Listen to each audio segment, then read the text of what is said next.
I think people who are just joining in, you'll see that in the chat, Bailey Reed has mentioned that she's the chat moderator, and you can share your questions and thoughts through there. And once we sort of completed the panel discussion, we're very happy to field any of the questions that you might have, things that you'd like to engage about. So welcome to everybody today. My name's Tara Connolly, and I'm the Associate Director of Research and Development with READ, which is Research, Education, Accessibility and Design. This initiative is here with Carleton University.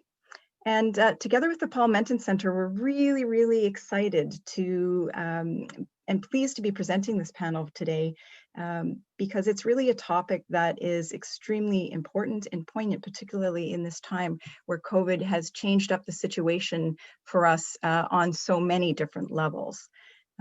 Accessibility for students as with lived experience of disability is a critical part of our discussions around inclusion, diversity, equity, and we know that we want to be able to value and act on those equity and inclusion pieces at Carleton, both at Carleton and the community is at large. So it's in that spirit that we're bringing this panel to you today. And that we bring these particular panelists to you today because we wanted to gather people around the topic of what does a commitment to accessibility look like in this new reality where COVID has emerged, and what do we do onwards as well. We know that Carleton has had a long-term involvement in championing accessibility and actioning it, both on campus and beyond. We certainly know through actions like folks at the Paul Menton Center who have innovated over many years around how to really create inclusive and accessible spaces for post-secondary students with lived experience of disability. We have READ, we have a lot of new things as well that are coming through and have been worked on. Recently, we've launched the Strategic Integrated Plan, and it has a key direction involved with equity, diversity, and inclusion.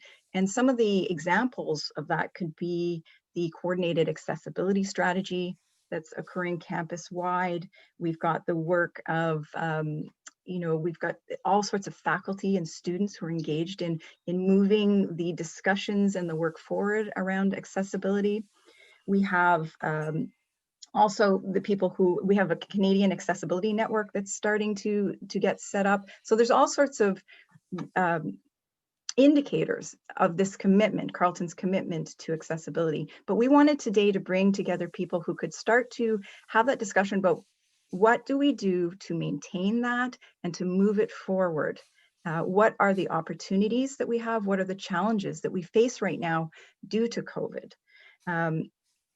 And I would say that we really do need to be looking at how do we continue to do what works? How do we look at and address and analyze what has changed due to this new situation? How do we look at what the impacts on accessibility have been for students? And how do we then seize those opportunities to move things forward? And naturally, that means including students' voice as well. And not just students, the full campus community. That includes staff, that includes faculty, that includes the community members that we are engaged with as well. It really affects all of us and is important to all of us. So we've created this panel today in a particular way. We would really want to have sort of concentric circles of perspective that is represented. So we're looking at student services. We're looking at potentially what does that mean campus-wide, drawing in potentially a faculty perspective or a teaching lens to that, and a student perspective, and someone who's been a student before and is now out in community. But on top of that, we really want to recognize the intersectionality of this. Accessibility is not in a vacuum. It is part of what creating inclusive spaces is all about, and that each person who acts within that space is not just one thing and is not just one perspective. So hopefully that's what we've been able to kind of curate and pull together as a panel today for you.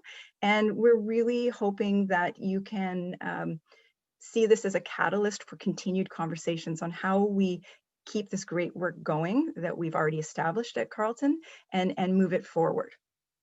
So I'm going to not spend too much time at the upfront. The way we're going to do this today is I'm going to introduce some of the panelists, and they're going to speak from their various lenses, and then we're going to try and weave that together a little bit too. And at the end, we'll have some time, hopefully, for some questions and some discussion that can come from you, the audience. We're very excited to have as many people as we have today. So welcome to all of you. So let me tell you a little bit about our panelists, the cool folks who are joining us today and are going to speak, really going to answer the question, what has happened due to COVID and how has it impacted accessibility? What are some of the challenges that are emerging and we're seeing? How can we address those? And maybe what are some opportunities that we're seeing? I'll give you some examples of those myself. I would say, I was recently doing a presentation speaking about the social and unwritten rules that can be tough to interpret for all of us, but that particularly for folks on the spectrum, that can be a challenge. And one thing that COVID has brought up is that people who don't have that challenge, who don't have a challenge in bringing in social information or perhaps reading those unwritten rules, are now facing that very much because there is a new set of rules that they're not sure how to navigate. Where do I stand in an elevator? Am I supposed to be wearing a mask right now? Am I not? Who's comfortable with what? How do I address this? There's all sorts of questioning that's going on. And we're hearing from the community that that's stressful. And so we're starting to see, as COVID shifts some things, that there are bridges of understanding that can start to occur. And there's experiences that are shared, and we're pulling in all those different voices around accessibility of lived and shared lived experience. And there's also a way for us now to start really acknowledging some of the fantastic work that's already been done and has been pushed forward through the community, through the disability community, innovations that they've made. I was on a panel this morning where they were speaking about how the closed captioning that we're using in courses and in many of our meetings has been very useful for folks who want to be able to process. Today it was mentioned that autistic students find this, some of them are finding it very helpful. And really, when you think of a universal learning design, it's helpful for a lot of people. Right? Whether you have had a concussion, whether you are someone who likes to have the text available to them to process, whether you are someone who's from deaf community, there's so many reasons why this is helpful. And in the past, it wasn't really something that was happening easily or quickly. And now we're seeing, yep, it's available. So there's some great things that are starting to be able to be broken down, while we also compassionately come together to realize this is a really tough time for everyone. So those are just some examples of ways that we can look at both the challenges and the opportunities, because we know also the shift to online is really hard on a lot of people's neurosystems. So we're going to be looking at all sorts of different ways that things impact our lives. Let me introduce you to some of the people here with us today. We have Somei, who is a senior disability advisor. She has over 20 years experience working at the Paul Menton Center at Carleton. I'm not going to go through their full bios, but I really encourage you, if you want to check out some of these cool folks, there's on the READ webpage. If you go to carleton.ca/read, you will see their bios under our event today. And we'll be circulating things around as well afterwards, so you could certainly find out more information about them from that as well. Somei has really had a lot of involvement both in the push towards accessibility and more accessibility for students, post-secondary students. She's shown a ton of leadership as well by being part of the Inter-University Disability Issues Association and has represented a lot of folks at those times. She's shown a lot of leadership in this area. So in our campus community and beyond to other campuses. We're hoping that today also we may have Beth Robertson, who may join us, and she has done a ton of work in research. She's currently actually with the Conference Board of Canada, and she's an adjunct professor. and has done a lot of work around the teaching and work integrated learning pieces for students and that inclusive aspect of that. If she's able to join us today, we're going to be really excited to see her. If not, I'll probably send you out a link to the participants today to check out some of her work as well. She certainly sent me, I've got some things that I can impart for her as well today. We have Cathy Malcolm Edwards with us today as well, who's going to speak to that more campus-wide piece and really speak to the coordinated accessibility strategy. She's the lead on that, that strategy implementation, so she can speak to some of that for us today. I also have with me today a fourth-year student, Rebecca Andre. She is in applied linguistics and discourse studies. And she does a ton of active advocacy work for students. She shares student voice in many respects, and she does some work with Reed as well. So we're very excited to have her working with us on different aspects too. And as well, we have Quayce Thomas with us, and he's the founder of TIMSL. Yep, he's giving you a wave right now if you have your if you're watching the video part. And that's a social accountability network that's built to manage, he built this actually to manage his bipolar disorder while studying architecture. So, you know, again, that's another example of how innovations continue to come from community and from lived experience. And we have an opportunity now to really start paying very close attention and moving those forward. So Quayce is going to bring us the, you know, the perspective of a student who has been in the past at Carleton and is out in community as well. So he'll be speaking to how we continue to champion that accessibility that we've built so far. So I think that's enough from me. I want to get right down to getting to hear from the panelists. And I'm going to invite Somei to be our first speaker today so that we start from sort of the perspective of the student support services lens. Welcome, Somei. Thank you. Thank you, Tara, for that very kind introduction.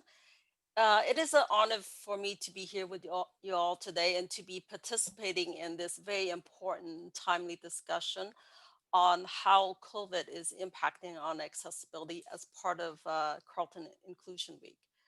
I am also delighted to be presenting with this incredibly diverse and talented panel of speakers.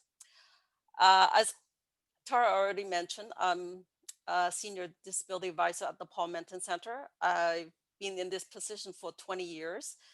So over those 20 years, I have had the privilege of working, knowing, and supporting thousands of students. So these students have taught me two very valuable lessons, which I carry with me in the work that I do with them. First is that it is important to understand that while person or people with disability may identify as one group, they are far from homogenous. So university students with disability as a subgroup are no exception in that matter. I'm always amazed by the sheer diversity and the complexity of their individual lived experiences that they bring to the work that I do with them. Two people with the same type of disability and degree disability may have vast different experiences. So it's important for us, for me as a service provider, to listen to what those experiences are and how it impact on their participation in post-secondary. So, and I think Tara already mentioned that the intersectional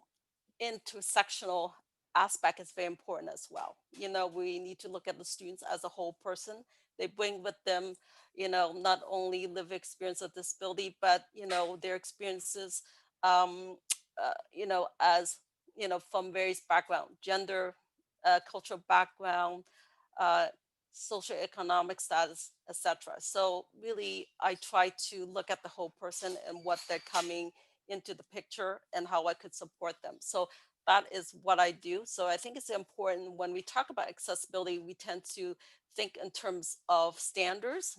I think those are very important to get us to a point where we can meet the needs of the largest number of people. But at the same time, it's important to focus on the individual aspect of that, the individual lived experience, because what's accessible to one person may not be accessible to another person with the same disability. So I think that's important for us to keep in mind when we look at standards, accessibility standards, and look at the individual life experiences of those folks who are living with the disability and how it impact them in a particular setting or in a particular course.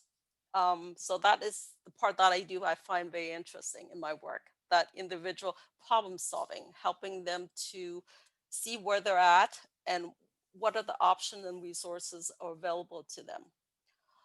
Secondly, students have shown me that resiliency, which is defined as the ability to mentally or emotionally cope with a crisis or return to a pre-crisis status quickly, I think it's a very powerful and empowering attribute uh, for overcoming adversity of any forms.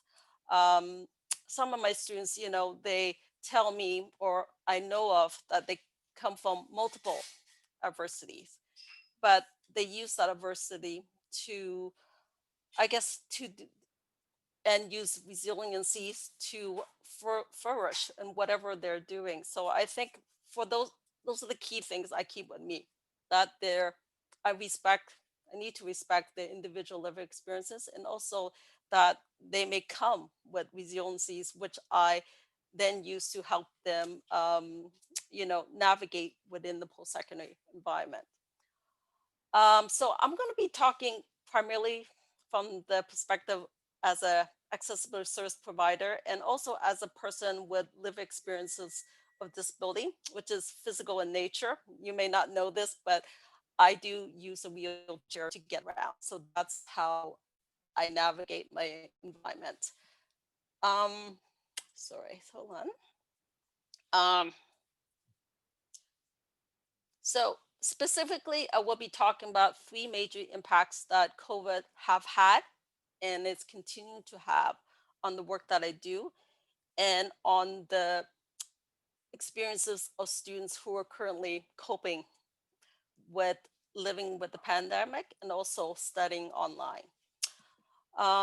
As well, I will talk about some of the challenges that we have been observing on the front line, and we'll talk about some of the opportunity for further growth. My comment will be, for the most part, high level, but I will sort of bring in stories that I've heard through my work since we went remote in mid March. So I will bring in that perspective, high level comments, but as well bring in those individual stories to highlight those comments. All right. So for me, I think the greatest impact of COVID has been the seismic paradigm shift that has occurred at a very massive scale of what people used to consider to be the normative condition for studying, working, and living.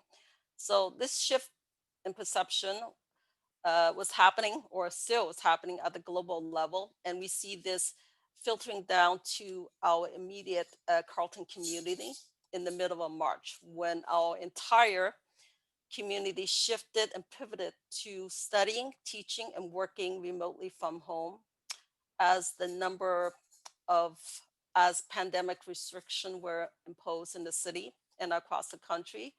It was amazing for me to see the sheer speed and the seamlessness of the transition to online delivery and remote working. I thought it was very impressive. And in terms at the Plum Center, the staff were set up to provide services to students remotely within days. So and looking back, the whole experience seems surreal because one day we were working on campus, the next day we were on the phone or in Teams, meeting with students to set up their services. So there was really no disruption in the service that we provide. Uh, Even though our office is physically closed, we're able to continue to offer the same range and quality of accommodations and support services to students with disability during this pandemic. Um, Over the past 7 months, me and my colleague have been collaborating and thinking of new ways to support students remotely in anticipation of some of the learning, mental health, and social challenges that they will face while they're studying online and being isolated at home. So one of the outcome of this collaboration is the MORE pilot program. So MORE stands for Metacognition, Outcomes, Resilience, and Education. So it's a pilot project aimed at first-year students registered with the Paul Menton Center. The goal is really to help them improve their academic and mental health outcomes through uh, enhanced supports that focus on facilitating students' engagement, building skills, and developing resiliencies. Uh, the MORE program complement what we currently do, which is the provision of academic accommodation services currently offered by the Paul Menton Center. So another major consequence of COVID is the negative impact that on mental health. The Center for Addiction and Mental Health recently released a policy document in July called the Mental Health in Canada, COVID-19 and Beyond. So the policy document cited some concerning statistic overall in terms of the mental health of not only students, but in terms of all Canadians. The report indicated that the stress level Canadians have doubled since the onset of the pandemic.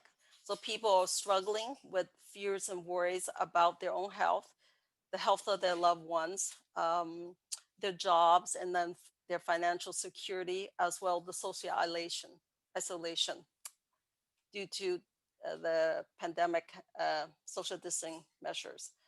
50% of Canadians are reporting worsening mental health since the beginning of the pandemic. And in the survey of Canadian workers, 81% reported that COVID is negatively impacting their mental health since the pandemic. So just bringing this down to what's happening at our community, and more specifically at what's happening at the Paul Menton Center.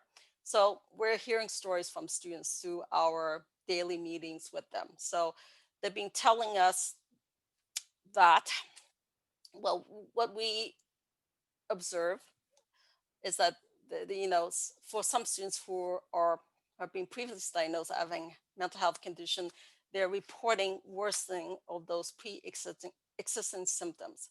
And for students who, there are also students who are reporting new issues of mental health.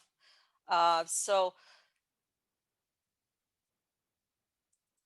they're, oh goodness, okay. So they're worrying about, financial worries and hardships, food security, and feeling social isolations. Um, so given our current resources, we try to support the best we can, and we work with campus partners to create a circle of support and also connect them to other student services and resources on campus and also in the community. Uh, the Carleton University COVID-19 webpage has been very helpful in providing very coordinated information and resources for us to share with our students during a time when there's so many changes and uncertainty. So it's been a really good resource for us, because we not only have to focus on their disability related needs, but if they're having difficulty with food security, we need to know what those resources are and refer them to those resources. So the third impact of COVID has been the abrupt shift of pivoting to online learning. So I think that shift has brought a lot of benefits as well as challenges for our students. Since moving to online, we have seen a reduction in the number of accommodation required for online test and exam, just because there's no longer that physical environment, So because of that, there's been a reduction in the type and the number of accommodation requested for online test and exam.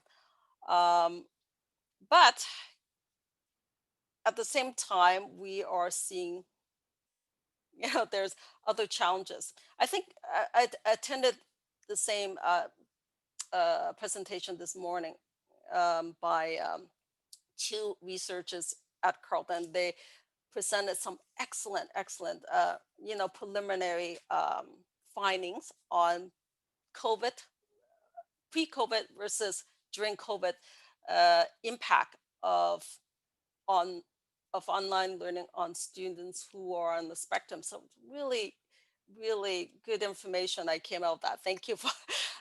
So I think they talk about some of these challenges that students are experiencing on campus with online learning. Why there's a lot of benefits. There's been mostly negative and positive. I think that's how I would like to sum this up. Since we moved to online learning, there's been both positive and negative. So that's positive in a sense. Some students who experience social anxiety really you know, do much better in the online environment. But at the same time, they may miss the face-to-face interaction with professors or not having that, being able to go to the professor during the office hours to ask questions, those kind of things. So I think, what the pandemic has been giving is both negative and positive. So um, in terms of, okay. And also some students, because of acquired brain injury, they're finding the prolonged exposure to screen time a challenge. So I think it's going to be interesting as we look back to this period to look at, what are some of the benefits that online learning brings and what are the challenges and how we can, work around those. So I think I would like to sort of conclude my talk.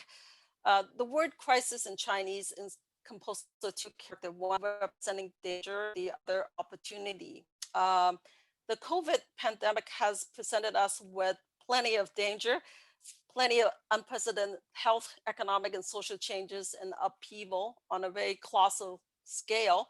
But it has also given us a unique opportunity to reflect on the status quo and examine previously held assumptions and old ways of thinking and doing things. Um, Workplace condition will be forever changed because of COVID. It has destroyed any resistant or negative myth associated with working from home. Um, we now know that it's possible and that work efficiency and productivity can be maintained working from home. The commitment to further the accessibility agenda at Carleton and also in the general community is an ongoing one, I think. It requires constant effort and vigilance to continually examine what we mean by accessibility and what solution, both large and small, can contribute to a culture of accessibility and best practices at Carleton. The pandemic has presented us with new opportunity to think differently and creatively about old barriers to accessibility and to reimagine new possibility, new ways of teaching, learning, and working that include the needs of the greatest number of people in our community. I think I'm done. Thank you so much, Somei. That's excellent. And so as we've agreed, I'm going to sort of I'm going to be in the middle of each one of these panelists, and we're going to try and weave together sort of some of the things that they're all speaking about.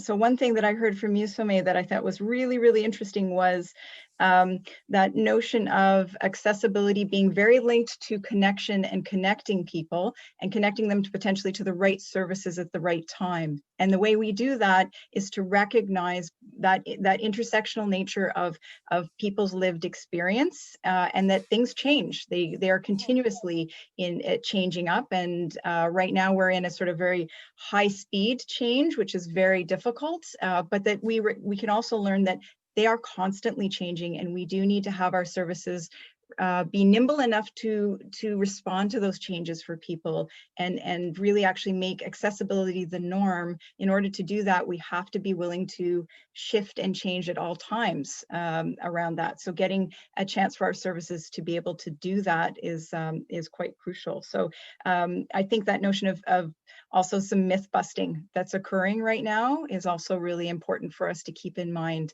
Thank you for talking about the different ways that you've been moving forward to kind of keep championing this for students. This is something that Paul Menton Center has done for a very long time now, but it's sort of a bit of a new environment in which to do it. And so being responsive to the students' new and emerging needs, and even helping them to identify what those potential new needs are, because those are going to be potentially emerging as well, is a great conversation to keep having with our students. So for me, I certainly sit in some gratitude that there are these services that are there specifically to engage students in these types of conversations and create that supportive environment so they can leverage what they need to rock it in their studies.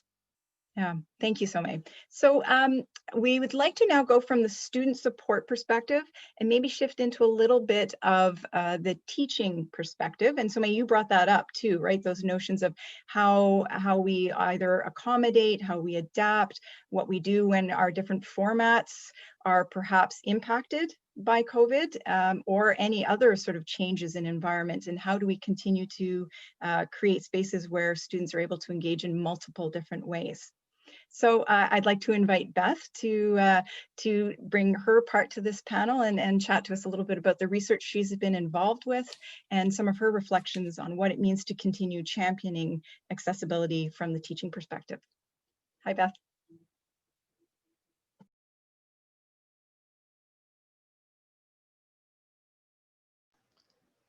Beth, you need to unmute. Thank you. Is that working now? Perfect. Perfect. All right. Thanks so much, Cathy. Yes. I don't know about you, but I still have not learned to unmute myself when I start talking. After all of I've done all of the online platforms, and still the mute button is my arch nemesis. Yeah, that's really Somei, Tim. I really appreciate those insights. And we've been in email contact a lot, but I've never met formally, so it's nice to see you, be here with you. Yeah, so I have kind of a unique perspective in that I have been in the faculty of taught in the classroom, the university classroom, but more recently I've been involved in a kind of a larger research project that looks at experiential learning and work integrated learning.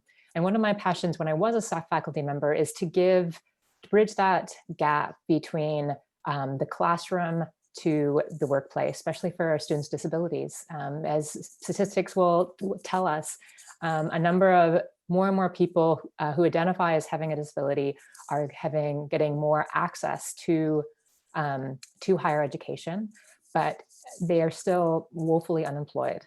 So we have a very skilled, engaged pool of talent that's being basically untapped. And in moments like COVID, it seems like a huge waste, both for the students' experience as well as for the university experience, as well as for our community of industry leaders and employers. So, and that's kind of the link between what I have done in the past and what I am doing now. As a faculty or as a teacher, one of my goals was to experiment and try my best to come up with the most accessible classroom I could, in that allowing for different ways of learning, giving people the supports they need, such as notes, for instance, which is an easy thing to do, but making sure that those notes are actually accessible to everyone. Now, maybe not, because I realize that for people to go through the process of being recognized as having a disability can be onerous, and sometimes it's a journey. So it's just good practice just to make your classroom accessible from the get-go before someone has to ask you to do it. And in terms of work integrated learning, I previously had worked a lot with Act to Employ, great resource at Carleton, which is very interested and eager to bridge that gap. But currently, I've actually not been in the classroom since COVID began. I have transitioned out of academia to work with the Conference Board of Canada. And as a part of my big part of my research, actually what's keeping me busy pretty much 24/7 these days, is a larger project on work integrated learning. And because of my experience and my passion, I just can't help but put a diversity and inclusion and accessibility lens on that. And so there is, and there's some interesting challenges that are being presented. And so I'm getting the opportunity to speak with not only post-secondary institution representatives within Carleton, but in multiple other PSIs across the country, as well as small, medium, and large business owners and industry leaders, HR professionals. So it really has given me a really kind of a large, whereas when I was teaching, it was more kind of like narrow within, okay, how can I make my classroom the most accessible as possible, and come up with the supports. Now my perspective in many ways has been broadened significantly since engaging in this kind of research. And one thing that I've been hearing a lot from people is that not only is work integrated learning in general has become harder, it's required more substantive pivots, as we call them, in that, and in some industries, it's been more hindering than others. Others have been doing online remote working for a long time. So it often is dependent on the sector.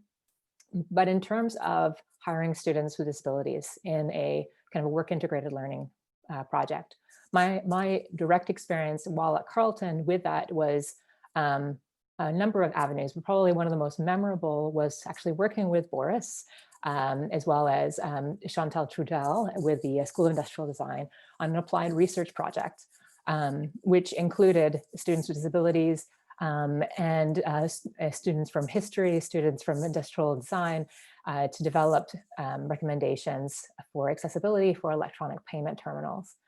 And so and that kind of flexible work integrated learning experience I found was really, really helpful and to everyone's needs as it came up. Maybe a little bit more adaptable than your traditional co-op or internship. But now with COVID and with people needing a bit more incentive to take on a student, one thing I've seen over and over again is that people view disability, for instance, that idea as somehow like a risky enterprise, that being accessible, being inclusive is somehow either a side project that's really nice but not necessary, or it's downright dangerous or risky, or you're taking a chance. And people sometimes view students with disabilities as a chance, a risk, possibly. And we really need to really tear down that myth. And emphasize how qualified and skilled these students are, and what their potential is, both in university as well as in the workplace. And so, how do you communicate that properly? How do you ensure that conversation is happening between PSI representatives and staff members and the employer? So, introducing to the employer how to go about giving appropriate accommodations, that maybe it's not as scary as you think, that maybe it's fairly, in some ways the online virtual world has opened up possibilities, not only for students with disabilities who have difficulty navigating a world that is inaccessible, and but also, from people in remote communities, people who, don't often have access to the same opportunities as maybe a student who lives in Ottawa, So as an example, a student who comes from Iqaluit, coming to Carleton, they're maybe living in Iqaluit now, and yet they still have access to high quality work integrated experiential learning opportunities. These are the kind of goals that I would like to strive towards, that see COVID has been, is horrible, is dangerous, poses so many obstacles in front of us, but it also, there's a moment to kind of also to rethink how we do things, to rethink how we offer these opportunities to students, to rethink how we foster these kind of relationships. And we don't just focus on making our classrooms accessible, we also focus on their futures and on that individual person's experience and skill sets. what they all can offer. So I think I might have gone over my time. No, you're okay. Okay. Beth, thank you so much for that. I think you also offer us an opportunity as a campus community to look at the discussions we're having with, for instance, employer community, right? Like when you bring up the idea, we know that, through the David C. Onley initiative, which was a project under Reed, we were looking at those connections that transition out into work from post-secondary. And one thing that we certainly see is students will show up with the same degree, but they might not be able to point back to some work experience or familiarity with work environments. And that's a challenge, right? So we know how important it is to access work integrated learning and experiential opportunities. So perhaps it's a conversation where we also remind the employment community that to be able to draw upon that talent pool, which is crucial for them. There is lots of information that says why this is going to be very important for all employers, whether that's creating a more diverse and accessible employment environment, or whether it's actually meeting the skills sets that they need to be nimble within this market and environment. But that to actually say to them that by having a student in, they are investing in their own sustainability, because they are going to need to draw from that talent pool, from those graduates.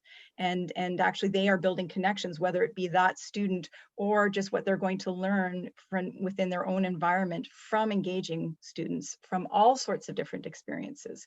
So maybe that's also a lesson for us as a campus community, and how we start to connect and communicate that out to those environments too. So I really appreciate the work you're doing from that broad perspective, because it helps us kind of look to that. Thank you for also mentioning the pieces around the teaching perspective, because I think there's a lot that we can be continuing to do. And we know that faculty, teachers, like everyone within the community is stressed. There is an underlying continuing feeling of stress about this new situation. And, that's not to be taken lightly at all. But we also know that accessibility can't be taken for granted, and that we do have to continue to push those things, and they are important. And actually there are some ways that they're not so difficult at this point. As a matter of fact, we have a lot of opportunities to do some universal learning design while we're in the midst of having to redesign. So yeah, thanks for bringing those things up. For instance, like notes, if we're using closed captioning in a recorded lesson, then we actually have some transcript or some visual text that people can draw on. That's just one small example, but yeah, thank you. So I'm going to now, we're going to shift perspective again. We've gone from sort of student services to student and teaching kind of interaction, and that to the community, to also our larger campus community. So I'm going to ask Cathy to speak to us a little bit about the coordinated accessibility strategy and what that can kind of, how that relates to our current situation right now as well. Hi, Kath. Hey, how's it going, Tara? Good.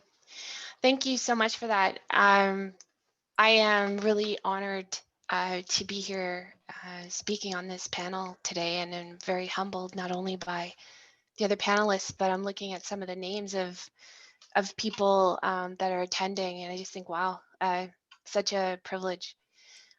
I apologize up front. It's not my best self today. I wish I could be giving you more than that, but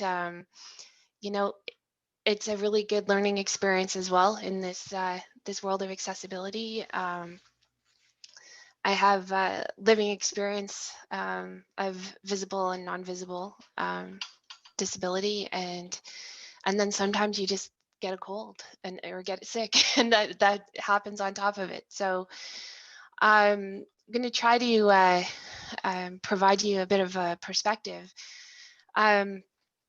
So in June, the coordinated accessibility strategy was launched for Carleton. This was an endeavor over the course of 18 to 24 months, I believe, of intensive consultation. And I have to recognize Adrian Chan and Boris Vukovic for their leadership in that, and I see them on the call. it was no easy task, but it was incredible the amount of people and diverse perspectives, and the trust people had to share openly about what some of the challenges were, and also what some of those kind of strengths are. And I think one of the things is that Carleton is referred to by our peers sometimes as the gold standard, and in terms of accessibility. And what I think it's really important for people to understand is that by no means does Carleton think that we have it right or we have the answer. We've made concerted efforts in some areas that have allowed for that.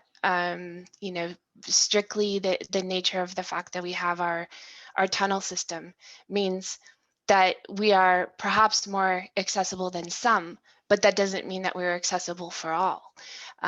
There's definitely challenges that come with that, and there's room where we can improve. We have an incredible, you know, we'll say in the pre-COVID times, our attendance services that allow for students with more complex needs to be able to attend university and live in residence, which again has really amplified, I believe, our commitment to community and to social good as an overall community. We wouldn't be here without the leadership of organizations on campus like the Paul Menton Center for Student with Disabilities, as well as the READ initiative that has come from that. Carleton is a place where not only do we work, but we live and play. We are connected to the land. We recognize the land we're on, and honor it, and also recognize it as being the unceded territory of the Algonquin people. And I think part of respecting the land in its larger context and where we are is ensuring that we treat each other equitably and fairly, and see each other for who we are. And I believe that the coordinated accessibility strategy helps us in taking steps towards that. Some of the actions within it, it's a quick overview. You can get it on the READ website, and I might ask if someone can do a quick post to that in the chat for people that are interested. There's 7 main areas where focus areas where the data has been kind of rolled up to look at, and they range from things like coordination and leadership to education and training, and some of the things that we've heard, you know, Beth speak to and Somei speak to already, and Tara are reflected within there. And there's a series of recommendations that come out of that. And what I am really interested in focusing my time and energy on is how do we lead and implement those recommendations in a way that we continue to advance what accessibility means to each other and to ourselves individually, and also find a way to celebrate us coming together as a community around this initiative. There has been a new collaboration that came out of it between the READ initiative and facilities management and planning, with the hiring of Dean Melway as a special advisor around accessibility. And we have a crew of people at Carleton that have been trained in Rick Hansen. I'm not going to remember the acronym off the top of my head. Rick Hansen Foundation's Accessibility Certification program. And so they're actually doing an intense audit, which has become a little easier in COVID times because they're not dealing with the traffic on campus that necessarily would be happening. And so they can kind of get in and do some of the necessary auditing of our buildings.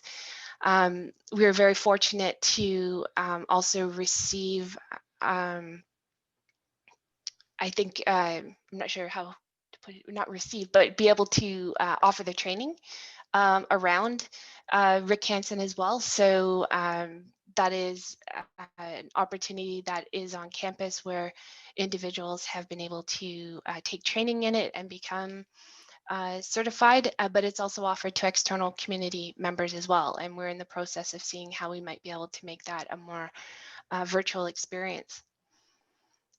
We've also, I think COVID has required us to do a lot of shifting in how we think and act and engage with each other.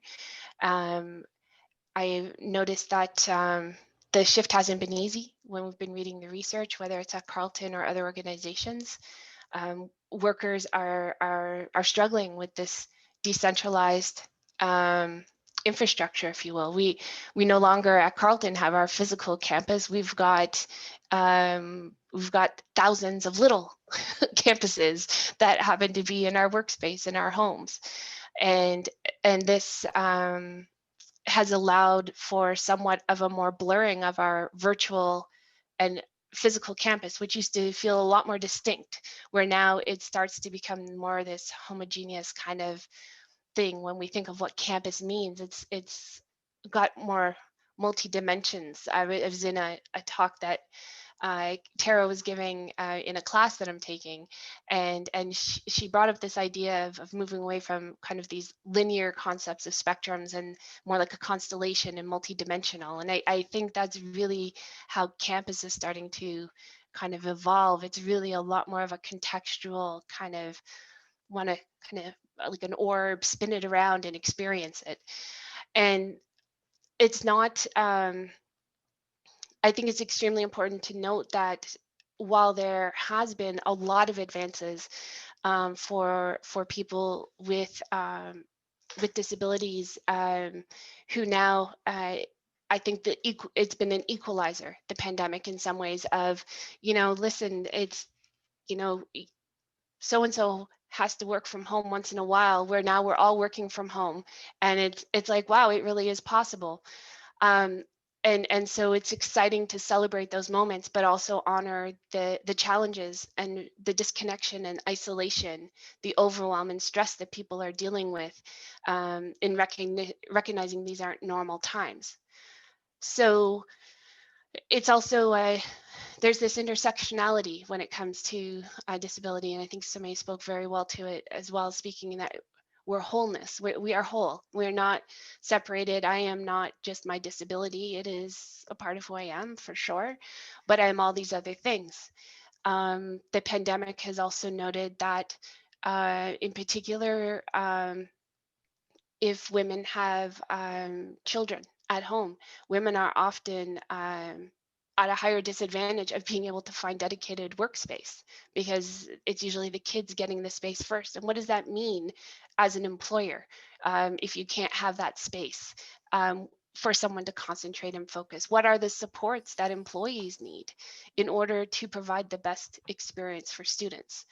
So I think these become a lot more of the high order questions in terms of how the pandemic is affecting our accessibility strategy, and perhaps reprioritizing the approach in how we're taking at these things, so we can ensure that our community is best supported and that we continue to grow. Thanks, Kath. That's awesome. And thank you for also bringing in, when you talk about even about how we live and play and interact on sort of, that we recognize the unceded territory, all of those pieces, that also brings up that disability, concepts of disability and those lived experiences are also seen through different lenses in different communities. Just even what disability is seen as or identified as in various communities can differ, right? And so keeping those in mind as well. I can see that our time is starting to go like this. That's what time does for me anyway. It kind of expands and contracts in weird and awesome ways. I'm not going to say too much more. I would like to know if you are planning to answer. I'm sorry we won't have time for really that question and answer period, because I really want to give some space for both Rebecca and Quayce to bring in that student experience and what they're going to bring as well. So I ask for as many of you who are able to continue on with us as we finish that part off. Understand if some of you have some other things you need to go to at 2 o'clock. This is being recorded, so I would love to let you know that you can see those voices at a later date as well. So I'm going to head on to Rebecca and ask for her to bring in the current student at I used to be at Algonquin, at Carleton experience. Rebecca, come on in. Hi, everyone. So I'm in my 4th year, and I think I have a really interesting perspective with everything that's going on. So I also have the lived experience. I identify as a student with disabilities, and I've just been absorbing everything that everyone else has been saying. And some of the things that have really stood out for me is the fact that we are so resilient. And I think that was so important that Somei brought up. It's just this thing that I keep hearing, how we're white knuckling it through at this point. It's midterms right now, and we're just like hanging on, it feels. And it's sort of been happening since March, I think. The response time that Carleton came up with was so fast and so phenomenal. For me personally, I knew I had to get out. I didn't have that choice. So I was already packing my bags, and I had my PMC coordinator in conversation with me before Carleton had even made that decision that we were all going to go online. And the president had already sort of had this conversation about if you need to, you can leave and there's going to be no repercussions. But I find that myself personally, I'm not going to speak for everyone. I need to remind myself not to do that. I hold this internalized ableism that it reminds myself that I don't want to be a burden to anyone. And so before the outcry came and we all said, hey, we're all going to go online because it's the safest thing, I felt like I was putting the onus onto my professors to make space and make room to provide material in accessible format so that I could continue with my studies. I'm almost there. I can see that finish line in front of me. I am ready. Let's go. I'm almost done, guys. And so for me to think, to stop there before finals, to just draw, because that my health is legit at risk here. It was a really hard decision for me to make. And yet I still had this feeling, hey, I am putting this onus on my professors. And so it's this thing that we continually have to cycle through our heads. And so we're here at this point in time. However, millions of years later, okay, yes, I know it's only a couple of months, but still it feels like it. No one thought we would still be here. And we're here, and we've rallied as a community. We've rallied and we've come together, and we've got all of these great resources and everything to try and keep everyone together, which is fantastic. We just need to find a better way to corral things, because now we're in the thick of it, and no one expected us to feel what we're feeling, and it is overwhelming. So the students, we weren't given a handbook to say this is how you do online, and the professors, the instructors, they weren't given a handbook to say this is how you do it. This is how you keep engaged when you have 50 blank boxes with names. And it's as hard, I feel, for the professors as it is for us, because they need to continue with their passion and their enthusiasm for courses, and we need to still feel that to be engaged with the information. But also, the balance is so incredibly off right now, and so we're just trying to find it. And I think that's another thing with my accommodations and with everything that I've got here. it took me 3.5 years to figure out what worked for me and what made it happen and what made me successful. And suddenly I don't have that anymore. And I'm starting at ground zero, but I'm in my 4th year. I'm not at the beginning where everything was a little more flexible. Everyone was a little kinder because you're in your 1st year and those are the expectations. And now it's kind of, the expectation is you should know how to do this, but wait a minute, no, I don't. I don't have my tools. I don't have, my toolbox is gone essentially. And so I think that these are some of the struggles that we are dealing with. And even the more seasoned students are just in this sort of state of what actually is going on right now. And so we're dealing with all of these pieces that need to come together. And so I think we're looking for that glue. So Carleton has done a really great job, and we've done a really great job as a community to rally together. And so it's just a matter of finding that glue. And I think that we have so many great people, we have great organizations that I am positive that we are going to find a way. And there was some points of that were made about like the employment aspect of suddenly we are being given this opportunity to shine. And that's a great thing. These barriers and these bumps that we normally would have faced are gone. I'm not going to confess to how many meetings I've shown up to in my unicorn onesie because it was the most comfortablest thing that I have. And on flare days, that's really, really hard. And it took me a minute to figure out my perfect setup. And right now, I've got it really good. I have an ottoman under my desk. And these are things that we had to figure out, and it's taking time. But then for these people who are in their 1st or their 2nd year, who have had to take the time and invest the time or the money or whatever, what is that going to look like when it changes again? And how much thought is being put into that? And that's what I'm getting worried about.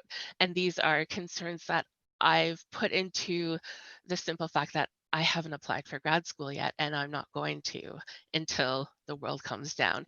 And that was something that I had to consider for myself personally, because I don't want to walk into that with all of the uncertainty.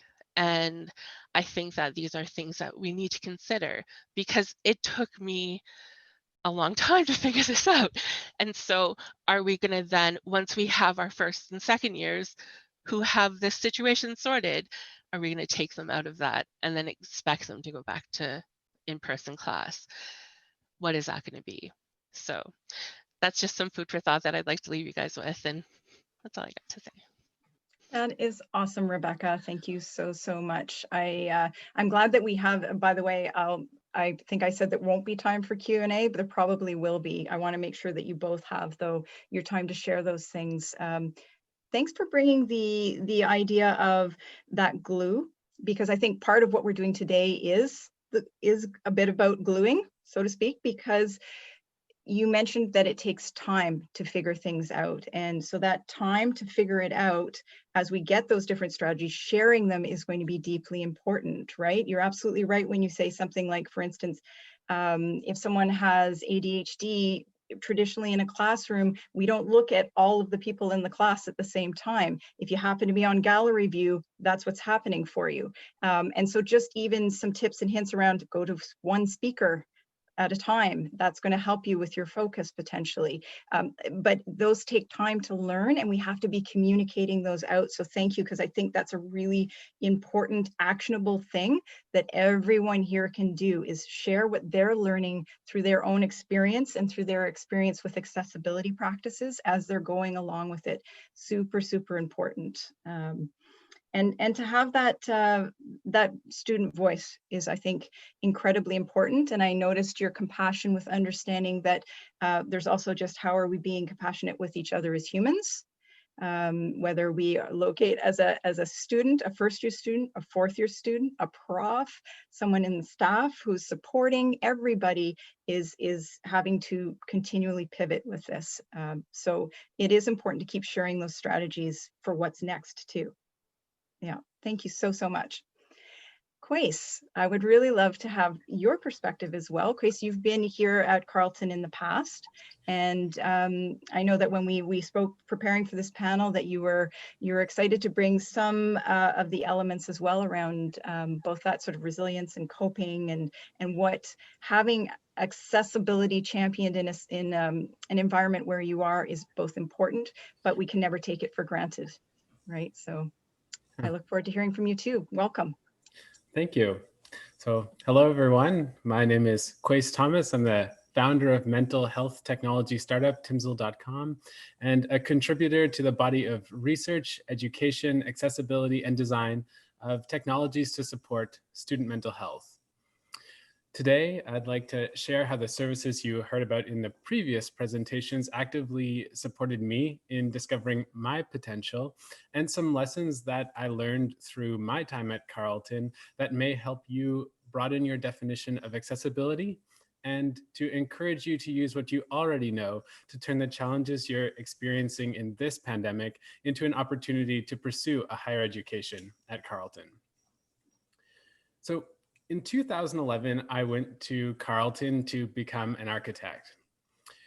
For my first year in school, I was doing really well. But 1 year later, I had a psychotic episode and was diagnosed with bipolar disorder. I was asked to leave school and minimize my course load. This might sound like an abrupt end to my university experience, but for me, it became the beginning of my time at Carleton. And all the people, processes, and perspectives which you just learned about would start coming into play. I returned home, getting set up with various support programs and connecting to the university virtually, much like you're doing now. It felt like the future had been taken away from me, and my new normal was really just about staying alive. I felt constrained to the limits of bipolar disorder and social isolation, and really missing out on a university experience. And it felt like my new normal was just about not leaving my room. But that new normal was not where I wanted to go, and bipolar was not who I wanted to be. I started to study my condition and found that some episodes of psychosis could be prevented, and bipolar disorder could be managed through healthy habits. I built a prototype of a social accountability network called Timsel, which was designed to help me focus on building strong, healthy routines with the support of my family and close friends. And when I would have difficulty, Timsel would let my friends and family know how to support me. I showed my prototype of Timsel to the intake coordinator during my first appointment with the Paul Menton Center, and I was then introduced to Dean Melway. Dean Melway was the director of READ, a new accessibility initiative on campus at the time that had started just 2 years prior. At that time, READ was Dean with a vision, one office on the 3rd floor of Mackenzie Building, and a small fraction of what it would come to be today. Dean encouraged me to submit my mental health app to the 2015 IDEAS competition. IDEA stands for Innovative Designs for Accessibility. Now, I didn't know how a mental health app would be considered accessibility, so for good measure, I designed a bold and stylish grab bar for the living room that helped users move from a seated to standing position called the Ascent Line, and submitted both to the competition. Now, whether it's the tunnels at Carleton or the ever-growing list of supports available to students, accessibility is embedded into the way that Carleton students think. And for that reason, Carleton has a history of winning competitions in the accessibility space. And that year, in the IDEA competition, I was proud to win both first and second place. Second place for the Ascent Line, and first place was Timsel, the Social Accountability Network. A couple weeks later, I received a congratulations note from the office in Carleton that had asked me to leave campus just 6 months prior. Handwritten in a thank you card and signed by Dr. Runte, the president of Carleton at the time. To me, the letter showed me that Carleton is really a school that recognizes the success of its students, no matter what they're struggling with, how many courses they are taking, or what conditions they have.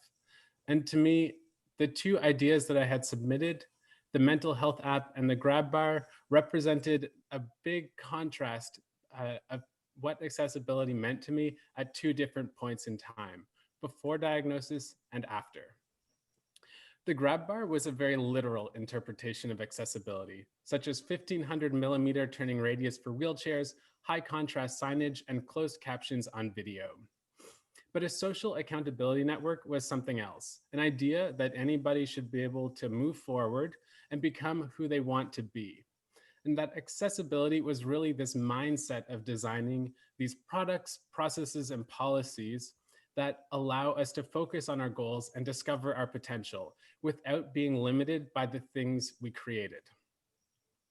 Following this, I would have the honor of being invited to Jamaica with Dean Melway and a team of Canadian architects to audit the accessibility of Jamaica's Parliament buildings.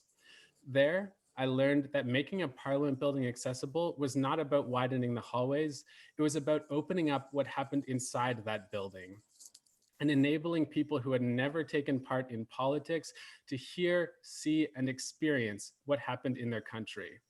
It's about helping people get to where they want to go. Coming back to Canada, I was hired by a firm to audit buildings in Ottawa and invited to participate at many panels and present my work at many events, including the Para-Pan Am Games, the Invictus Games, consultations with the Honorable Carla Qualtrough, Canada's Minister of Sport and Disability, and Prime Minister Justin Trudeau. Then I met Cathy, who is running an experimental space on campus to support social innovation. She introduced me to Born Social, a joint venture between Carleton University and Impact Hub Ottawa, a place which would later come to be the office space for Timsel. Through Cathy, I would meet so many other Carleton students turning their personal challenges into innovations on Carleton's campus and beyond. Cathy would later write a support letter for me to Futurepreneur Canada, asking to secure a $25,000 loan to start my business. In 2018, I left Carleton to work full-time on building my technology company, and I left as a software architect. This transition was enabled entirely by a network of support services available to Carleton students running much, much deeper than the tunnels, and that is built on a culture of accessibility. In this time of COVID, it's really not about making it easier to attend class remotely or adding accessibility features to See You Learn. That's a small part, but really it's about figuring out better ways for people to learn what they need to learn and to go where they want to go from the places they are right now. Because of COVID, Carleton's accessible campus is not being used to enable learning. That's a $1 billion asset that's no longer a competitive advantage. COVID-19 has been a truly disruptive event, and for the first time, we're all not sure how to get where we want to go because we can't physically go anywhere. The school year started off on the classic path through a disruptive event. We're defaulting to things that we think will work, but to be honest, many of us have enjoyed being able to go wherever we want for so long that we have no idea how to reorganize our services to better support you. And we really need your help for that. For every student that goes remote, there's one less social interaction and one more feeling of isolation. For every service that goes online first, there's one more search result, making it increasingly harder to find what you need. The purpose of higher education is not just to copy facts into your brain, it's to provide you with a place and a time of like-minded people interested in similar things, to share your ideas with, to get support from the faculty, and to look into the future. And for the first time in a long time, we can't do that on a campus. And we need to learn from the people who have already figured out how to succeed despite such significant limitations. I said earlier that students at Carleton inherently know something about accessibility. And this culture of accessibility is about 25 years older than the tunnels underneath Carleton. Carleton was founded over 75 years ago at the end of World War II. The idea from the very beginning was to create a learning environment for veterans returning home to Canada after the war. So 10 years before Carleton would even be granted the land on which its campus was built, while it was still a series of basements and rooms rented out across Ottawa, the university was filled with students who wanted to learn, but had all sorts of physical, mental disabilities, traumas, and conditions that would have prevented them from pursuing an education just about anywhere else. And so, much like the returning war veterans, you may have a physical, mental, or other type of disability and unsure how to succeed in a very challenging time. We often think that we are here at university to get good grades for our teachers or our parents, but really this university is here to support you and to provide you with an environment to learn, test, and challenge your ideas. If you're a student with a disability, it means you've already figured out something that helps you compete. You might not know what it is, how you do it, but I guarantee you there is something. And if you are a student here at Carleton, you are in a place where there are entire labs, initiatives, and programs that will put in the effort to help you discover that potential. As I was writing this, I realized two things. One, 10 minutes is way longer than I thought. And two, there is no one tip that I could say that would really help you. So I thought I'd end off by saying, if you're having a hard time and you know that things could be better, put your ideas on paper and bring them to the table. If you're not sure which table to start with, I'd suggest the ideas competition. Submissions are due April 31st, which is much less time than you think. Focus on creating something, a product, a process, or a service that improves your learning experience during this time and submit it to the competition. Or better yet, find that glue, put those pieces together, turn the crisis into an opportunity, and in the great tradition of Carleton students, start testing your ideas of what accessibility could mean in the real world. Thank you. Thank you, Quayce. I would say that, you've brought us back around to that notion again, Quayce, of that there's a lot of innovation that comes out of community, of all sorts of different disability communities. And it's really time that we can be right now, we're in a push to actually look and recognize those innovations that have already come that can be utilized. And there are more to come. So I really love that you put out that invitation for engagement, because you're speaking again to how navigating right now is really tough. It's tough for everybody, but when we're looking at first year students, navigating to find out what they need, but it's not just the navigation, it's the, how do I know what I need in this time? How do I figure that out? Who can I talk to in order to figure that out? And then once I do know what I need, what if it's not there? And you're pushing for that action to innovate as well too, because some of the things may not actually be there right now as we are in this transition time. And it's super important that we have people's voices and their experiences involved in how we then pivot. We've been using the word pivot a lot, but how we just respond to that, right? I think that's super, super important. So thank you for bringing us back to that concept again as well through your talk. Everyone here today, I have to say, I really thank you so, so much for what you've brought to this. I'm going to actually put something out to the folks who are joining us today and asking them to think about one thing based on what you've heard today from the various perspectives, or something that's kind of landed or resonated with you. What's one thing that you'll do to champion accessible practices, or cracking open those spaces and continuing to maintain what we've already achieved through accessibility, or even challenge, start to address a challenge that you're seeing, a gap that you're seeing based on what's happening in this transition now? Because I think that is the key, is to try having all of us engaged in our different ways to make accessibility the norm. And it is part of that larger conversation of creating an inclusive environment, and it needs that diversity. We need to be looking at those equity issues, and accessibility of all of those voices coming in is crucial. So I know that we have Bailey, who's going to be taking in some of the questions. So I don't know if she wants to let us know perhaps if there's a few that she's received. Not at this time, but Well, we'll give a moment as. Oh, sorry, go ahead. Sorry, we can give a moment for people too to add some questions or comments into the chat if they'd like to. And then, and while we wait for that, I just really want to go back and thank all of our panelists again for what they've contributed today.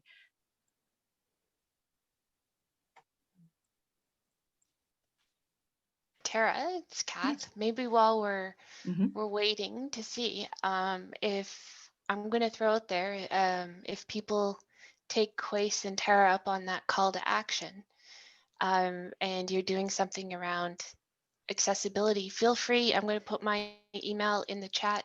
I would love to connect with you and find out what it is you're thinking of, where your passion is, so that we can really move the needle forward on the culture of accessibility at Carleton. Thank you, Kath. Thank you. We do have some questions now. So to Quayce and Rebecca, what is the #1 thing that professors can do to ensure more accessibility for students on campus?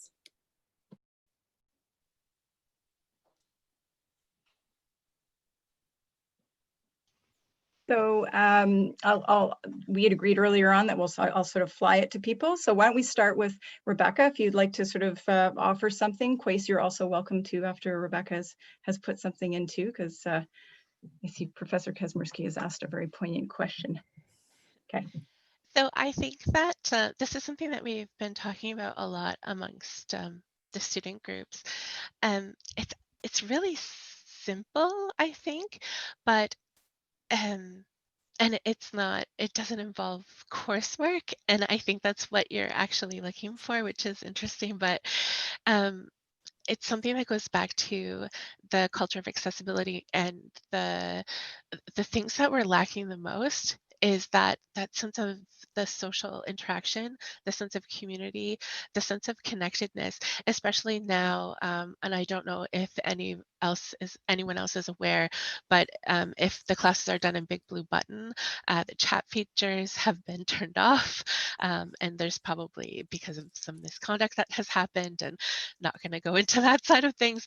But so this opportunity that we've had to connect to one another has essentially been taken away.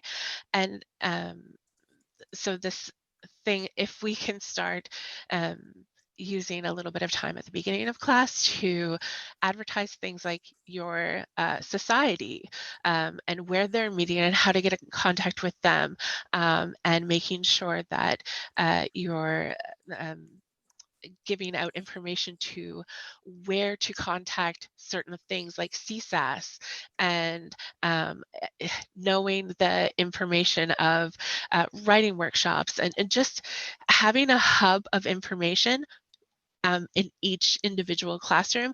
I think by taking it down to that level will help not only the students have a place to become connected again, it also is what we can do right now, I think, until we have a better solution. And that was it was something that Quayce brought up. It's like, bring your suggestions to the table, and this was what we came up with. If we can bring the things in front of the class, that's where we can start moving forward. Quayce, did you have something you wanted to add to that as well? Not too much. I'd just say that the students are, open to pursue their own innovations, but the teachers are also open to as well. And that we know it's a difficult time for anybody to learn. And so experiment with the ways of, with getting information to the students. And I think it's just really important to not necessarily look for the connection to social isolation or COVID or the disability that you may see and the support that they're asking for, the problem that they're saying. Just hear what it is that they're saying and kind of roll with that, and help them learn. And I saw Cathy with her hand up. Yeah, she does. Yeah. Thank you, Quayce. I think that's for both of you, that's a really important point, though, around that first line of contact, that profs really have an opportunity to put some information out there that they might not traditionally have done, because there are also other services, but really having some little hubs or some extra information, because that's where students are focusing right now, and helping them to navigate is a really, really strong suggestion. Thank you. Kath, did you have something you want to add to that question as well? Oh, I was going to add to it, and then I noticed a few more questions came up in the chat that although people are asking for Quayce and Rebecca, I'm going to steal one of them. I'm also a student, and I'm a mature student, grad student, and so I think that it's really important that one of the questions was, you know, how we might be able to look at improving situations so students can better advocate for themselves. And I would actually challenge back that we start embracing the idea that we design from a place, or we're accessible by default. You hear about the digital by default, where companies are staying at home, that we put the burden on the system and take it off the user. And in this case, start embracing the assumption that putting in place accessibility aspects into your courses and into your work are going to allow more people to feel empowered. And if at this time their voice isn't feeling strong, then you probably have no idea the great gift that you're giving them by doing that. Thanks, Kat. Rebecca, do you want to? I do actually. I ran into, so to just like riff off Cathy a minute, I ran into a situation for the first time ever. I had one of my accommodations challenged, and I thought that was the most interesting thing, and also the most challenging thing. It made me so angry. I was very, very, very, very angry, and I had to take a minute and just like put it away and then come back to it. And I'm not sure if it was the best idea for me to respond to it. I probably should have left it up to my PMC coordinator, but that's not who I am. If like you guys up here know me, and some of the people in here also know me and know that that's not who I am, and to just sometimes you have to advocate for yourself, and sometimes you have to take that opportunity as a learning moment. And I did, because I think some of the professors and the instructors, they don't always, you don't know what you know until until you're shown that you don't know it, right? Like it's I know what I'm trying to say, but and so they don't always look at things with the same lens that we're looking through things. And for this professor in particular, the thought that they've made the tests and the exams and whatever all available online, that seemed like the perfect solution. Oh, this is fine. Like, you don't need accommodations for this. Yeah, I do. There's a reason why I have accommodations, and I've always needed them. And so it was a matter of explaining, like, hey, like, this is how students learn. This isn't just for me. Students have test anxiety, students have this, and students have this, and sometimes you just have to. But also, it's to build your toolbox. It started at the beginning with trying everything. And so you kind of, at this point, you have to try everything again. And as sucky as that is, it's what you have to do, and you have to figure out what works best for you. So right now I'm surrounded by whiteboards. I literally have a whiteboard here. I have a whiteboard on this side. I have a whiteboard the size of this wall. I have a calendar. I have another calendar, and I have a calendar on this side of my wall. I am surrounded by information because I needed to figure out what I needed to see. And eventually I will figure out what's the best way for me to work. But until you know, you don't know. I think you're also bringing up, Rebecca, that this time is rife with teachable moments and that everyone is going to need to stay open to those teachable moments. And I noticed in the chat that also Beth was speaking to, accessibility is not just about the structural pieces we put in place to support it. They are very important, but that accessibility is about a conversation, it's about connection, it's about a greater space being created. And so, and that's what allows for those teachable moments. If we're not open to having those discussions and figuring things out together, then we won't have the innovations that must come forward to create the accessible spaces. So I do see that we're at 2:33. I'm trying to be mindful of the time for folks, but I see there are other people who are asking questions. Certainly, you can see that Kath has put out her email for further conversation.